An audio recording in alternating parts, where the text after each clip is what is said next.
cincin knalpot ini. Kita lanjut lagi, di sini kita ada leher knalpotnya. Nih untuk detailnya tuh kayak gini.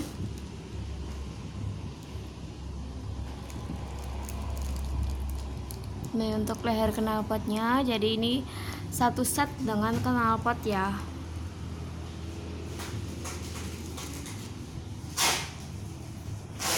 Ini dia. Bisa dibuka nggak sih?